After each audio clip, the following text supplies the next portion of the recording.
국민 여러분 안녕하셨습니까? 인도 태평양 전략연구원의 최수용입니다. 오늘도 저희 방송을 애청하고 계시는 대한민국의 국민 여러분, 또 해외에 계시는 동포 여러분, 한 분 한 분께 감사의 마음을 전해 올립니다. 그리고 제목 옆에 보시면 더보기가 있습니다. 그 더보기를 보시면 더 볼만한 그런 내용들이 있습니다. 그런 더보기를 눌러보시고 여러분들께서 취사 선택하고 여러분들이 획득하는 것은 여러분들의 개인적인 자발적인 자유에 있으니까 그것은 여러분들께서 스스로 판단해서 결정하시길 바랍니다. 오늘 제가 준비한 내용은요, 과연 이와 같은 혼란기에 국민들은 어떠한 마음가짐으로 살아가야 될 것인가 라는 점에 대해서 말씀을 전해 올리고자 합니다. 자, 군자유 삼락이다 이런 얘기가 있습니다. 군자에게는 세 가지 즐거움이 있다 그러는데요, 맹자는 이 이야기를 함에 앞서서 왕천하 불려존언이라고 하는 말을 하고 있습니다. 이건 무슨 얘기인고 하니, 천하의 왕이 되는 것은 더불어서 존재하지 않는 것이다. 즉, 군자에게 세 가지 즐거움이 있지만 천하의 왕이 된다는 것은 바로 이 군자의 즐거움에 해당되지 않는 것이다 라고 지금 먼저 선언적으로 이야기를 하고 있는 것이죠. 자, 그리고서 부모 구존하여 형제 무고 일락야다 이런 얘기를 합니다. 이 얘기는 결국 부모님께서 모두 생존해 계시면서 형제가 아무런 탈이 없는 것이 그 첫 번째의 즐거움이다 라고 얘기하고 있고요. 앙불개어천하고 부부작어인 하는 것이 일학야다 라고 얘기합니다. 즉, 우러러 하늘에 부끄러움이 없으며 굽어보아도 사람들에게도 부끄럽지 않는 것이 두 번째 즐거움이다 라고 얘기하고 있습니다. 그리고 세 번째, 덕천하 영재의 교육지 삼락야다 라고 얘기합니다. 이 얘기는 천하의 영재를 얻어서 그들을 교육하는 것이 세 번째 즐거움이다 라고 합니다.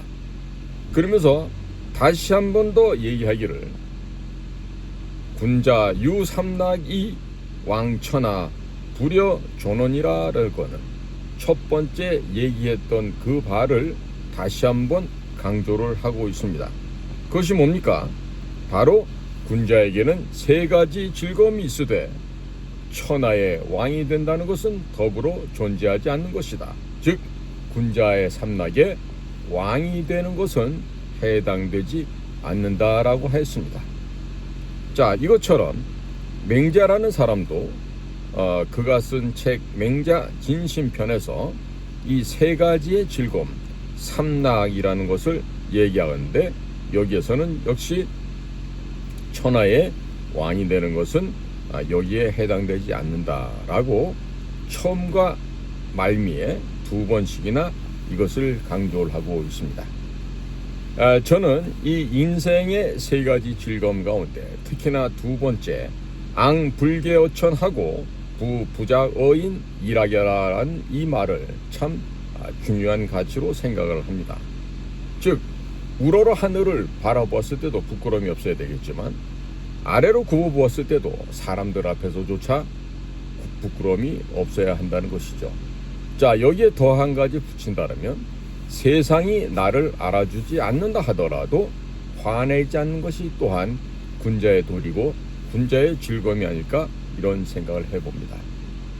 자, 제가 오늘 이와 같은 맹자의 말씀을 여러분들과 함께 공유하는 것은요, 과거에 살았던 사람이지만 이 선현들의 이 현명하고 또 지혜에 넘치는 이야기를 듣다 보면은요, 오늘날에 살아가는 우리에게 있어서도 내가 지금 무슨 방법으로 어떠한 방향으로 무엇을 하면서 살아야 되겠구나 라는 걸 얘기해 줍니다.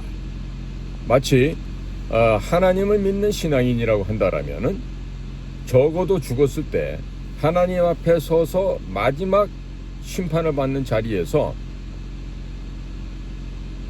충성된 종아, 내가 참으로 수고를 하였구나, 이런 칭찬을 들어야지. 그 앞에 섰을 때 이 가증스러운 놈아, 너는 어떻게 그렇게 앞뒤가 맞지 않고 표리가 부동한 삶을 살았느냐 라고 꾸짖음을 받으면 곤란하지 않겠습니까? 왜? 영원한 불구덩이 속인 지옥으로 떨어지기 때문이겠죠. 자, 그래서 그 죽음의 임사 체험을 해본 적지 않은 분들의 이야기들 들어보면요, 천국에는 목사들이 단 한 명도 없다 그러지 않습니까? 이 이야기가 시사하는 바가 뭐겠습니까? 그럼 어디가 있을까요? 목사들이 다 지옥 불구덩이 속에 가 있더라는 거예요. 왜? 가증스러운 이 혓바닥을 가지고 하나님을 팔고 평생을 밥비로 처먹으면서 말과 행동은 따로 해고 살았다는 얘기가 되겠죠. 신부들, 스님들도 아마 그런 사람들이 적지 않을 것으로 생각이 듭니다. 자, 국민 여러분, 지금 대통령이 탄핵에 인용이 돼서 파면되느냐 안 되느냐, 이런 걸 가지고 지금 시끄럽게들 떠들어댑니다. 모든 이 내용을 언급하고 있는 신문사나 방송국이나 이런 데를 보면은요, 이런 사람들이 있어요. 내가 말이야, 대통령하고 비밀 핫라인이 있어. 우리만 이런 거를 전해 듣고 대통령 의견이 뭔지 알고 어떠고 저떠고 이렇게 얘기를 하면서 마치 신비스러운 국가 최고급의 비밀을 자기 회사만 아는 것처럼 이런 것들이 있습니다. 주로 뭐 과거로 치면은 뭐 청와대 춘추관에 출입했던 청와대 출입 기자다 이러면서 폼을 잡는 그런 언론사 기자들이 많이 있었죠. 따지고 보면 청와대 그까짓 거 춘추관 출입한 이게 뭐 그렇게 대단합니까? 그런데 이 정말 수준도 없는 기자들, 이 쓰레기들은요, 지들이 마치 청와대에 출입을 하면 엄청난 무슨 혜택을 갖고 엄청난 신분 상승이 되어 있는 양 착각하는 것이죠. 못 배운 아이들일수록 더 그러하고, 후진 대학을 나온 놈일수록 더 그러하고, 또 신문사 같지도 않은 그런 신문사 방송국에 있는 애들일수록 그런 자신을 포장하는 것이 더 강합니다. 예를 들어서 존재 가치도 없는 그런 언론사 출신 아이들이 나는 대통령 청와대에 출입합니다, 이러면서 얘기를 하는 거예요. 정말로 가소롭게 짝이 없는 거죠. 마치 국정원에서 물고기 밥을 주고 화초들 가지치기나 하고 이런 일 하면서 밖에 나가서 내가 국정원의 비밀 공작원입니다, 내가 뭐 비밀 사업을 담당하는 뭐 주무관입니다, 이러면서 사기치는 놈들 생각이 나는 것은 왜 이리도 기시감이 많은 것일까요? 그렇습니다. 어느 조직에다 어느 사회에서나 이게 본인 스스로가 자신이 없고 내적으로 충실되지 못한 자일수록 그런 얘기를 하고 겉으로 번지르르한 고급 옷을 입고 마치 자기가 아주 신분이 높고 아주 지식이 있는 양 그런 식의 행동을 하는 사람들이 많이 있다는 것을 보게 됩니다. 특히나 대한민국 사회 같은 데서는 뭐 내가 서울대학을 나왔다, 내가 스카이대학 출신이다, 이러고 다니면서 사기치고 마치 자신이 엄청난 실력을 가진 것처럼 그렇게 포장을 합니다. 그러나 그런 것은 결코 며칠 가지 못하고 곧 발각되고 말고 실체가 다 드러나게 되어 있습니다. 그러니까 지금 국민 여러분들께서도 무슨 뭐 자기네 신문사만이, 자기네 언론사만이 무슨 특종을 한다거나 뭐 이렇게 생각한 이런 사람들 있죠. 유튜브 가운데서도 그런 사람들이 있어요. 그러나 지금 현재 대통령 옆을 지키고 있는 극소수의 사람들에게 접근을 해서 무엇을 확인하고 얻어낼 수 있는 사람은 거의 없습니다.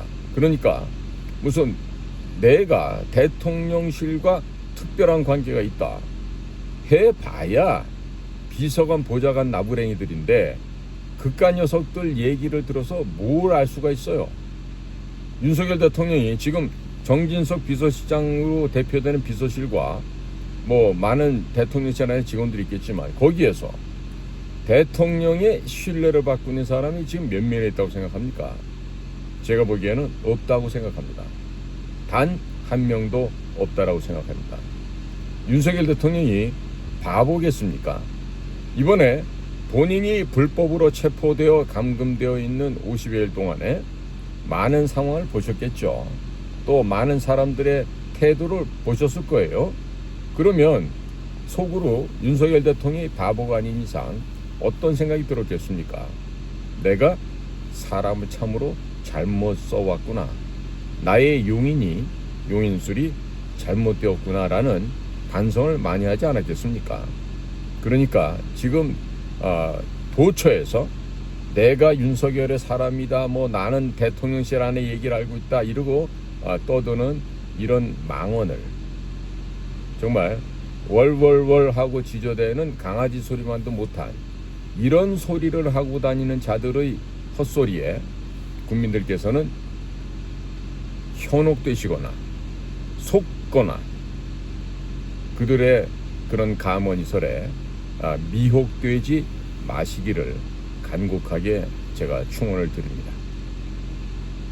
자, 국민 여러분, 지금 대한민국에 전개되는 모든 것은요, 지나간 70여 년간 소위 대남 적화 혁명을 달성하기 위해서 북의 대남 공작기관들이 해왔던 일들과, 그리고 1992년 8월 24일 한중 수교 이래로 중국 공산당이, 중국의 통일전선부가, 중국의 공안부가, 중국의 국가안전부가 대한민국이라고 하는 이 아름다운 국가를 먹어 제끼기 위해서, 즉 속국, 속방으로 만들기 위해서 지난 33년간을 단 하루 1분 1초도 쉬지 않고 대한민국을 복속시키기 위한 비밀 공작 사업을 한 결과 오늘날과 같은 일이 전개되었다는 것을 우리 국민들께서 이제는 명백하게 이해해 주시기를 바랍니다. 자, 예를 들어 볼까요? 특히나 간첩이 창궐하는 곳이 있습니다. 중국에서 파견한 간첩들 어디냐? 서울특별시 관악구 신림동 산 1번지에 있는 국립서울대학교라고 했던 바로 그 학교입니다.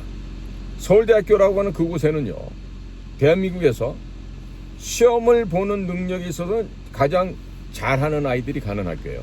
그렇다 그래서 시험 보는 능력 이코르 그 사람의 실력이다라고는 얘기할 수 없습니다. 그리고 사람의 실력이라고 하는 것은 총체적인 것입니다. 시험지에 답안을 잘 골라내는 능력이 있다고 해서 그 사람이 능력가가 아닌 것이죠. 그렇죠? 마찬가지로 인간의 능력이라고 하는 것은 종합적인 인성과, 그리고 위기 상황에서 정말 빛을 발할 수 있는 담대한 용기와, 그리고 현장에서 체득한 그 경험, 실력, 결기, 이런 것들이 종합돼서 그 아우라가 뿜어져 나올 때 비로소 그 사람의 전체적인 총력이 나오게 될 수 있는 것입니다. 그러니까 무슨 시험을 잘 봤다, 또 서울대학교 졸업장이 있다라고 해서 그 사람이 결코 인재가 아니라는 이야기를 다시 한번 강조하는 것입니다.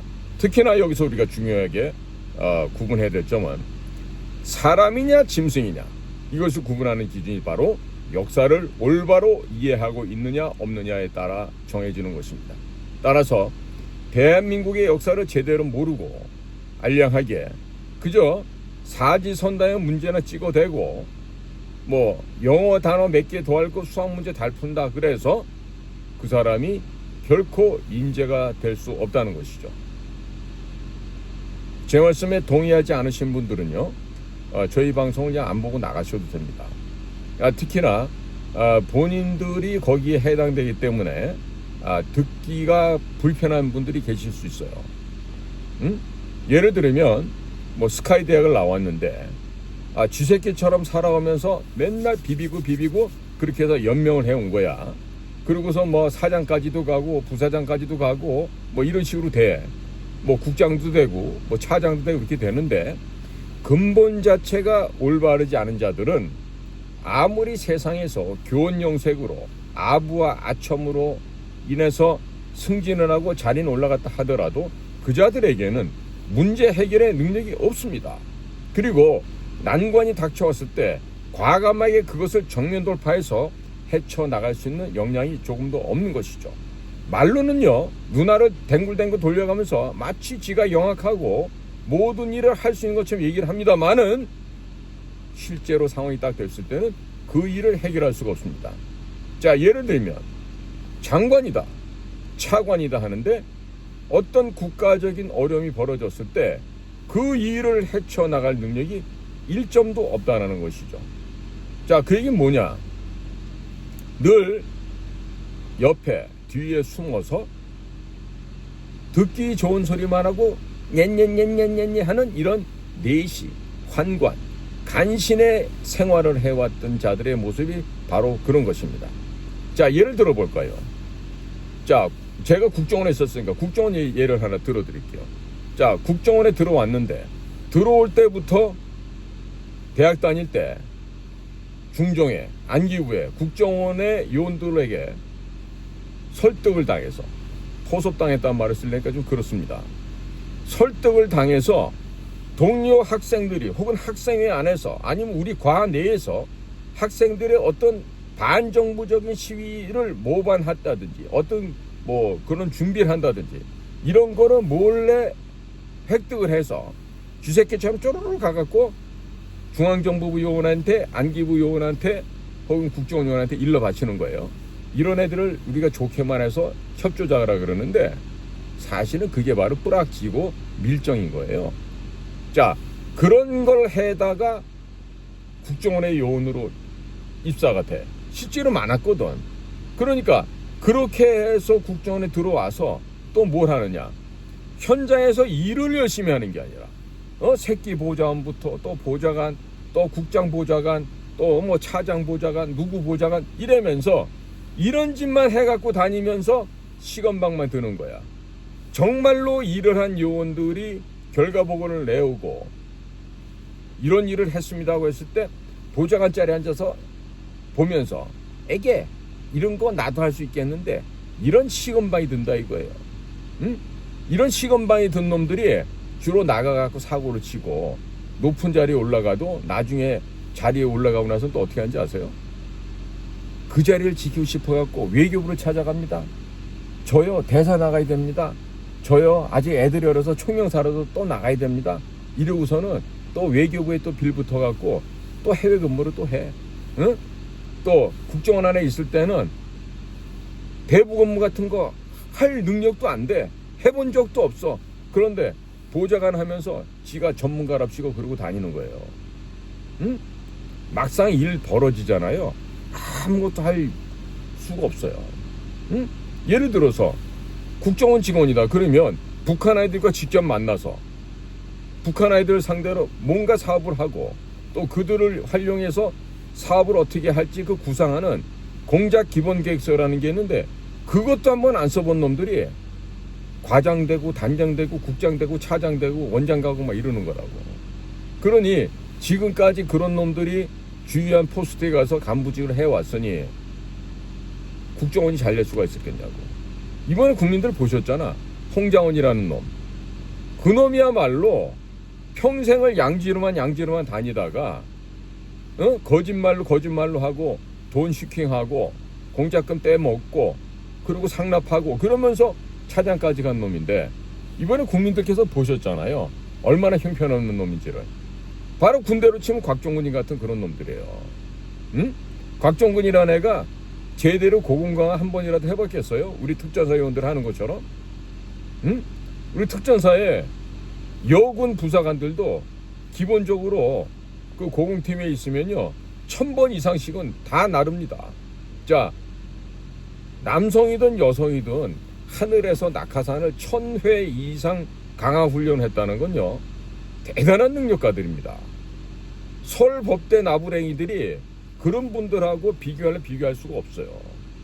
제가 실질적으로 실전에서 겪은 얘기인데 그런 특수부대 요원들을요 우리 국정원의 그 머리 텅텅 빈 이런 간부놈들은요 특히 저 뭐 서울시에서 수도국장 하다 온 놈도 그렇고 그런 대원들 요원들을 일회용 부속품으로 생각해요. 정말 빌어먹을 생각 아닙니까? 정말 사악한 놈들 아닙니까? 사람의 목숨을 걸고 임무 수행하러 가는 우리 요원들을 일회용품으로 생각하고 그냥 한 번 쓰고 버리는 정도로 생각한다면 과연 그런 조직이겠어요? 살아남을 수 있겠어요? 더더군다나 이 국정원에서 대북 사업을 한다 그러면서 북을 탈출해서 우리나라로 온 탈북자들을 상대로요, 그 사람들을 가만히 서로 속입니다. 협조를 안 해주면 너 하는 일 망가뜨린다고 위협 공갈도 합니다. 그러고서 가서 일을 해서 중요한 것을 획득해 오잖아요. 야, 이거 여러 군데에다가 지시를 내려놨더니 이미 들어왔어. 그래서 1,000만 원 주기란 것도 안 주고 100만 원만 줍니다. 또 출장을 보낼 때 가서 좀 안전한 곳에서 숙박도 하고, 또 북쪽 아이들을 만났을 때 제대로 된 물건도 주고받고 걔네들 격려도 해주려면 활동비도 줘가면서 대접을 해야 될 거 아니에요. 왕복 항공비 플러스 그저 밥 한두 끼 먹을 정도만 줍니다. 그러면 그 심부름만한 협조장 어떻게 되죠? 형편없는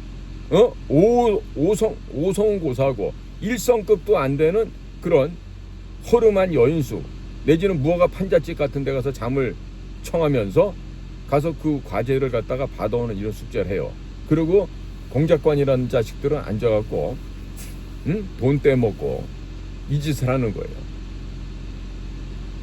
그리고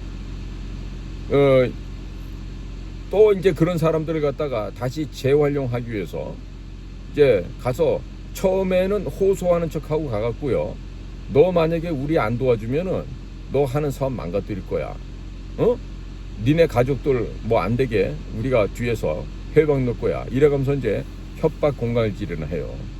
지금 국정원의 대북 파트 라인이 제가 혼자서 입수하는 것만큼도 역량이 안 돼요. 내가 보장합니다. 그게 안 된다고 지금. 그러면서 대북 첩보를, 즉 북한 내부 사정을 바라볼 수 있는 현미경도 없고 망원경도 없고 협조망도 없어요. 왜? 문재인이 때 서훈이가 국정원장 하면서 김상균이가 차장하고 그 밑에 노진변이란 놈이 그 중요한 파트의 팀을 끌고 김상균 밑에 가갖고 그거 다 준 거예요. 그래갖고 그거를 출력을 해서 김상균이가 서훈이가 북에다 다 갖다 줬다 그래. 그 다 죽인 거지. 그러니까 지금 북한 내부의 동향을 감지할 수 있는 어떠한 휴민트가 없다는 얘기예요. 자, 그러니까 답답하니까 맨날 하는 게 뭐다? 회의만 한다 이거야. 그 회의를 하루에 10시간 한들 18시간을 한들 결론이 나오겠습니까? 능력이 안 되는 뿌락지 출신 애가 국장으로 앉아갖고 일을 하고 있는데, 이전에도 그런 놈들 많았지. 그 대학 다닐 때 뿌락지 하던 놈들이 차장까지 올라가. 근데 밖에 나와서는 또 내가 차장 있네 그러고 다니면서 폼 잡고 다녀. 그러면 그게 능력이 좋아서 차장을 갔겠냐고. 이걸 잘해서 간 거지. 이걸 잘해서 또 상납하고 상납하고 자리 갔으니까 어떻게 해야 돼? 밑에 놈들한테 또 진급을 비밀로 돈을 또 뜯어가야 되고. 이런 놈들이 지금 전부 다 국정원의 차장 국장을 하면서 있으니까 이게 대북 사업이나 정상적인 국가 안보 업무가 진행이 될 수 있겠냐고요. 지금 제가 유튜브에서 이런 그 국정원의 망가진 조직 상태를 갖다 평가하고 비평하기 때문에 국정원에 현직에 있는 애들이 저를 향해서 국정원에 대해서 욕하는 사람, 국정원에 대해서 비난하는 사람이라고 얘기하면서 못된 소리를 하고 다니나 봐요. 나중에 걔네들 실체가 내 안테나에 걸리는 순간에 걔네는 전부 다 죽습니다. 네? 어떻게 죽냐고요? 보세요, 어떻게 죽는지. 그러니까 얘네들이 지금 뭔가 좀 착각하고 있어. 내가 지금 김규현 씨한테도 내가 지금 고발을 당해서 내일 모레 다음 주에 재판받으러 가지만 국정원장이라고 해서 함부로 국가 권력을 남용해서는 안 되는 거예요. 김규현 씨 같은 경우는 대도 않는 짓을 해갖고 저를 지금 고발해 놨거든요. 최종 결론이 나고 나면 내가 김규현 씨 다니는 교회도 알고 전화번호도 알아. 진짜 한 주먹거리도 안 되는 그 김규현 씨를 갖다가 우리 애들이 어떤 식으로 대접을 할지 난 몰라. 나는 모른다고 진짜. 왜? 걔네들은 훈련 받은 대로 할 거란 말이야. 어? 근데 지금 보면은 조태용 씨도 현재 국정원장으로 있으면서 해야 될 일을 못하고 안 하고 있어. 그러니까 지금 나라가 뭐니? 지금 산불 나잖아. 산불을 나는 현장에 가서 CCTV 확인 등등 여러 가지 방법이 있어요. 그러면 그 불 지른 놈들을 잡아야죠. 잡아야 되는데 왜 유독 경상북도, 경상남도 지역만 불이 많이 나지? 뭐 전라도, 무주도 뭐 한두 건 났다고 하지만 전라도는 상대적으로 거의 불이 안 나고 있어 지금. 그럼 왜 경상도 쪽만 불이 이렇게 많이 날까요? 확인해 볼 필요가 있지 않습니까? 그리고 왜 불꽃의 화염이 보라색, 파란색 이런 이상한 색깔들이 납니까? 목재가 탈 때 나는 그런 불빛이 아니에요. 여러분들 아시죠? 얼마 전에도 그 배터리 공장에서 불이 났는데 불 끄려고 물을 갖다가 끼얹으니까 불이 진화되기는커녕 더 커졌죠. 왜? 배터리를 구성하고 있는 그 물질에 물이 닿으면 더 폭발하고 불길이 강해집니다. 지금 산속에서 곳곳에서 깎아지른 그런 경사지에서조차도 그런 파란색, 보라색의 불빛이 나는 것을 볼 때 이것은 분명히 중국 아니면 북한 아니면 중국 애들이 와서 이런 짓들을 하고 있다라고 합리적인 의심을 할 수밖에 없는 것입니다. 그리고 산속에 임도가 당연히 개척이 되어 있어야 되는데 그 임도도 할 수 없게끔 예산을 깎아버리고 예비비도 없애버리고 하다못해 소방 헬기를 동원할 수 있는 예산이 없어도 이번에 더 이상 불도 못 껐다는 거 아니겠어요? 자, 이런 모든 짓들을 볼 때 이 나라는 지금 내란 상태가 확실합니다. 그리고 전쟁 상태입니다. 그렇기 때문에 이제 곧 윤석열 대통령께서 업무로 복귀를 하시게 되면요, 아마 발빠르게 정상화 작업을 진행하시겠지만, 자, 이제 안팎으로 이 나라가 해야 될 일이 굉장히 많습니다. 미국과 보조를 맞춰야 되는 거예요. 미국을 향해서 비굴하는 얘기 아닙니다. 당당하게 우리의 실력껏 우리가 갖고 있는 역량을 충분히 보여주고 발휘하면서 미국도 도와주는 그런 입장에서 일을 진행시켜야 된다는 걸 분명히 말씀드립니다. 뭐 미국에 종속된다거나 미국이 아첨 떨어서 잘 보일 필요는 전혀 없습니다. 다만 우리의 실력껏 우리의 능력을, 우리 산업의 기술을 보여주고 우리 국민들의 위대한 이 업적과 역량을 보여주면서 당당하게 친구로서, 협력자로서 같이 어깨를 맞대고 진행하면 되는 것이죠. 1950년에 침략을 당할 때처럼 허약하고 보잘것없는 대한민국이 아닌 것입니다.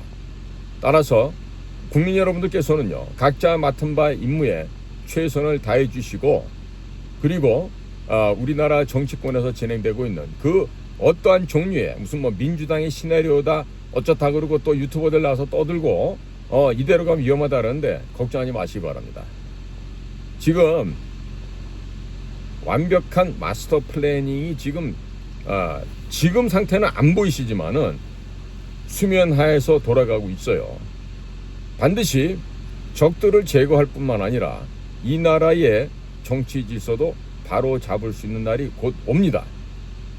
그 시점 언제로 보느냐? 지금 우왕좌왕하고 있는 헌법재판소에서 저 헌법재판관들의 결정이 이제 각 하나 기각으로 나지 않겠어요?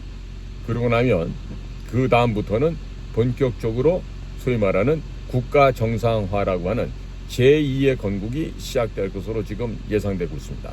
그때가 되면 이제 윤 대통령이 그동안 본인 스스로가 잘못 사람을 활용했다는 걸 지금 알고 있잖아요. 만약에 이번에도 사모님께서 추천하는 사람을 또 쓰신다, 그럼 큰일 나겠죠. 그거는 정말 큰일 납니다. 바로 그냥 망국으로 가는 거예요. 그러니까 그런 거는 안 하실 걸로 믿어요, 다들. 그러니까 사모님의 개입을 철저하게 배제시키고, 당신은 말이야 살림이나 하고 있어 라고 하면서 가부장적인 태도로 변화가 돼야 되겠지. 그리고 이제는 사람을 똑바로 써야 돼. 사람을 똑바로 쓰는데 특히나 국정원장 같이 지금 현재 일 안 하고 놀고 있는 저런 국정원장을 둬서는 안 돼. 즉 외교부 출신의 이 새가슴들, 옹졸한 겁쟁이들을 그 자리에 앉히면 절대로 안 된다. 이거. 서울대학교 나온 아이들이, 더더구나 고시 본 애들이 뭘 할 수 있겠어요? 국민 여러분 이름 보셨죠? 한동훈이가 서울법대 나오고 사법고시 안 했죠? 최상목이가 서울법대 나와가지고 행정고시 안 했죠? 걔네들 행실이 어떻습니까? 믿을 만한 장수라는 생각이 드십니까? 국민을 위해서 헌신하는 우리 집의 모습이라는 생각이 드시던가요? 정권이 바뀌면 그때마다 여기 붙었다 저기 붙었다 하면서 그렇게 전전해오던 그런 애들 아니에요. 전문가랍시고 전문적인 공무원이랍시고 천만에 행정고시 사법고시 그런 거 안 붙어도 일 잘하는 사람들 세고 셌어요. 얼마든지 많아요. 왜 꼭 그런 거가 붙으면 사람이고 인재고 그런 고시 출신이 아니면 인재가 아닙니까? 그러니까 대통령께서는 이번에 업무 복귀를 하시면 정말로 철두철미한 개혁을 하셔야 됩니다. 그리고 국민을 믿고 가신다 그랬으니까 본인이 생각하는 대로 밀고 가십시오. 그러면 국민들이 지지 성원해 드릴 거예요. 그러니까 지금 뭐 이재명이 건이다 무슨 건이다 민주당이 뭐 앞으로 뭐 우원식이가 모든 걸 뭐 장악하고 무슨 그런 헛소리들 갖다 퍼뜨리고 있어요. 응? 지각 것들이 뭘 하면 얼마나 할 줄 안다고 그까짓 것들이. 나 진짜 내가 한심하고 이해 안 가는 게 아니 민주당에는 이재명보다 좋은 대학 나온 애들 없어? 이재명보다 공부 잘했던 애들 없어? 아니 어떻게 이재명이 앞에서 숨도 못 쉬어? 그 돈을 아무리 뿌려서 당을 샀다지만 그 돈 앞에 아무 말도 못하는 거야? 이런 애들을 어떻게 우리나라의 정치를 맡길 거야? 응? 지금 보면은 아직도 국가를 생각하기 전에 아따 우리 선상님 얘기가 먼저요. 우리 전라도가 먼저란 게 이런 사람들 만약에 있다라면은 이 나라를 떠나시기 바라요. 어디로 간대? 북한으로 가. 북한에 살기 좋잖아. 영어 할 점은 미국 가고 일어 할 점은 일본 가는데 그런 것도 저런 것도 안 되면 북한으로 가라고 다들. 왜 전라도 땅에서 왜 살아?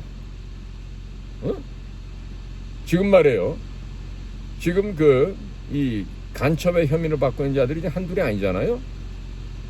그러니까 국정원장이 대공수사권 없어졌다 그래갖고 넉넉고 이러고 있는다는 건 말도 안 되는 짓이에요. 부정으로 만들어진 불법으로 조성된 국회에서 결정된 사항을 왜 따라야 됩니까? 무시해버리고 치고 나가야죠. 안 그렇습니까? 뭐라고 얘기를 해? 그러면 그럴 때는 무력이라도 쓰는 거예요. 아니 법보다 주먹이 가깝다는 얘기도 있지 않습니까? 국가를 구하는 게 먼저입니까? 아니면 썩은 정치인들 요구사항을 들어주는 게 먼저입니까? 어느 게 먼저입니까? 제가 국민연답에게 여쭤볼게요. 어느 게 먼저예요?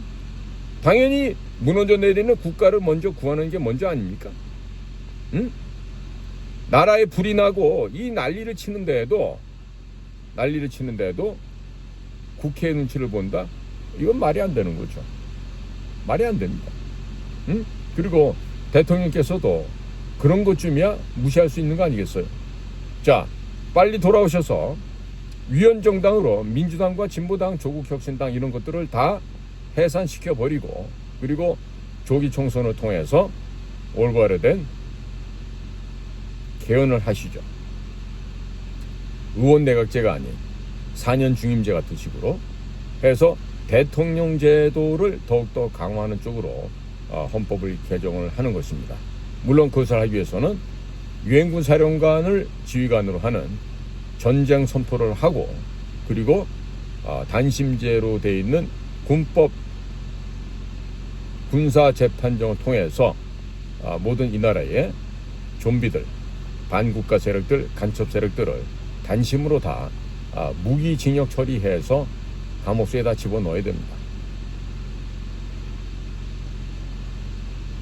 그 가장 짧은 시간 내에 이런 혁신을 이뤄내지 못한다면 이 나라는 다시 후퇴할 수밖에 없습니다. 그리고 대통령께서 그와 같이 유엔군 사령관과 함께 힘을 모아서 우리나라 특수부대 요원들을 동원하시고 해서 사회의 거악을 제거한다면 국민들의 90% 이상이 윤석열 대통령을 지지할 겁니다.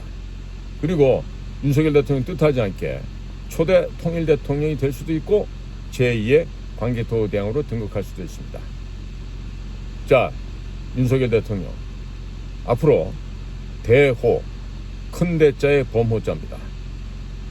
거대한 호랑이의 진면목을 보여주시기 바랍니다. 호랑이가 한 번씩 지려밟고 갈 때마다 그야말로 피내미들, 쥐새끼들은 척추가 다 바스라져서 죽어버릴 겁니다. 자, 윤석열 대호 대통령 빨리 맹호 출림하여서 숲속으로부터 용맹스러운 모습으로 다시금 이 세상으로 내려와서 남아있는 이 귀하고 귀한 시간 내에 바로 그 개혁과 혁신을 완성시켜 주시기를 간곡하게 부탁을 드립니다. 그리고 국민 여러분께서는 그 대호, 큰 호랑이 윤석열 대통령을 적극적으로 지지 성원해 주시길 바랍니다. 오늘도 저희 방송을 경청해 주셔서 감사를 드립니다. 저는 인도태평양 전략연구원의 최수용입니다. 감사합니다.